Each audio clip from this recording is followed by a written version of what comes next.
is Debbie and I'm the shrink on your couch.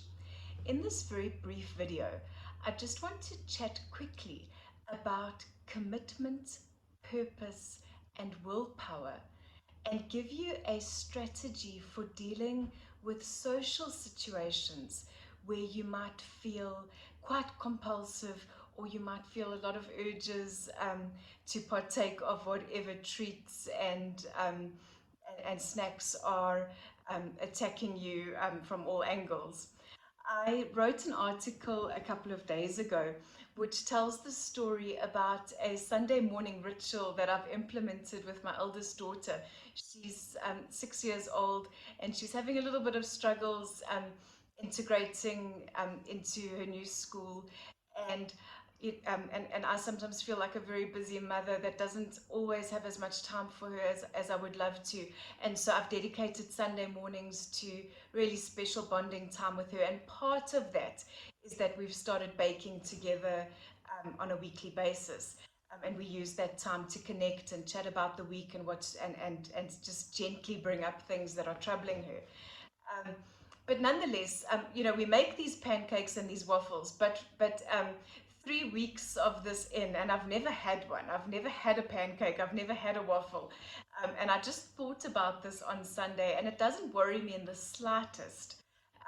It doesn't even occur to me actually to partake of these things that we're making together, and nor do I make a big deal of the fact that I'm not having. I don't even think she notices that I don't eat.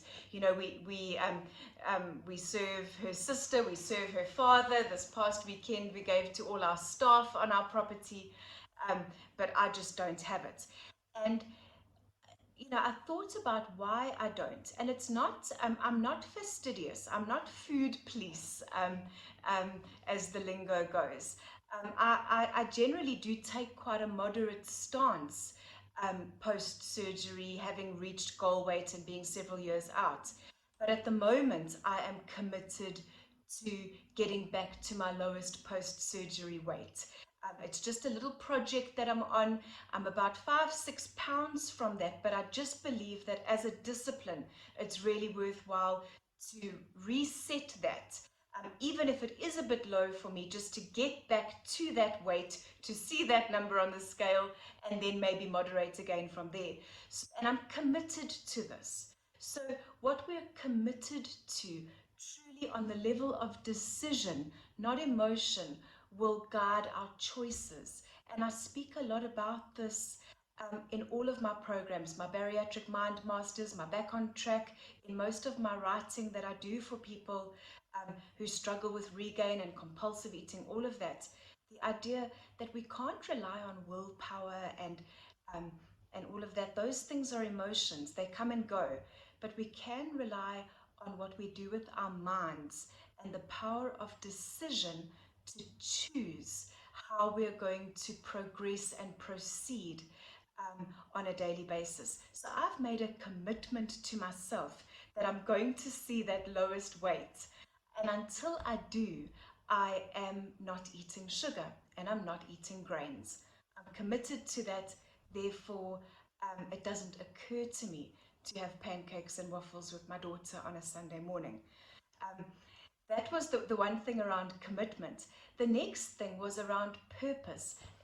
It's all well and good to say I'm committed to getting back to goal or back to nadir, as I coin it.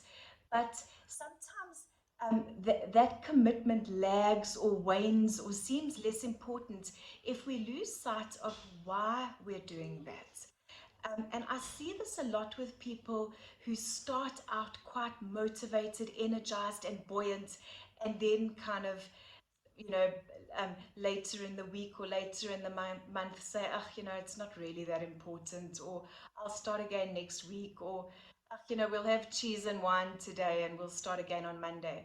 There's time and place for that, but then we've got to question the commitment, but not just the commitment, but the reason underlying the commitment, which a lot of coaches and self-help gurus would call your big why. Why are you doing this? What is the reason? If your reason for doing something is significant enough, then in all likelihood, your dedication to your commitment will be more fervent and more salient. And on a Sunday morning, perhaps I haven't had one yet, where you really do feel like a waffle or a pancake, you'll say, no, I'm committed, but not only am I committed, but I really believe that I need to see that lowest weight number again. Because if I don't, then in all likelihood next year I'll be another pound up, and the year after another 3, and another 5, and another 9, and then in 5 years time I'll be saying, what do I do? I'm 20 pounds up, I've regained, I'm so upset with myself. um, so my purpose is because I truly believe that we need to hug that shoreline, hug the coast, in metaphorical terms.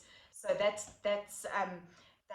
talking about commitment. It's talking about purpose, or our big why.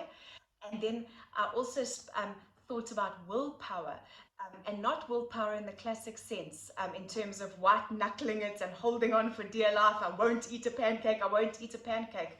But rather the common, the not the traditional, the new definition of willpower is that it's more just about strategically directing our attention, deciding consciously where we allow our minds to go. And on that score, and this is where I want to help you with your social engagements, when you're out at a party or a function or something, and there's food everywhere, and you just feel like you're being attacked by sugar and carbs, and you don't know what to do. On Sunday mornings, I focus on Ariana. It's not about the waffles, lovely as waffles are. It's about my child. It's about her having a sense of connection with her mother, knowing that she can speak to me, me wanting to know about her week, about her friends, about her school, about her teacher, about all these different things. And so from a willpower perspective, I'm not saying I won't have the fluffy white stuff, I won't have the fluffy white stuff. It's about saying, where are you putting your attention? I'm putting my attention on my child, strategically directing my attention away from the sugar and the carbs and onto my child, and deciding where I want to focus. And that's what willpower is. When willpower is not a feeling, but an actual focal point. And I thought how useful that is to at social engagements for you and I, to realize that much as food abounds and junk food abounds and amazing food abounds, to decide where we're going to put our focus. Is it going to be on the snacks table? Is it going to be on the cocktail bar? Um, or can we look around and see where else we could actually attend? Attend.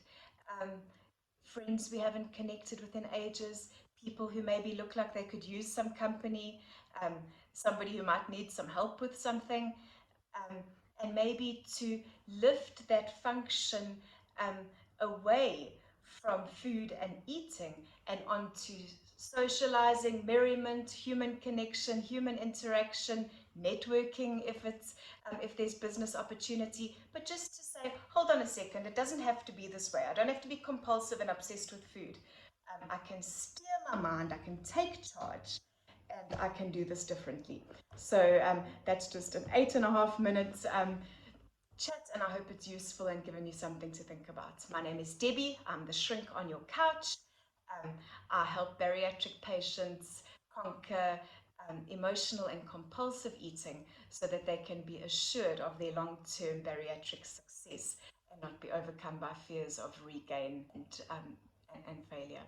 So I look forward to connecting with you going forward. All the best.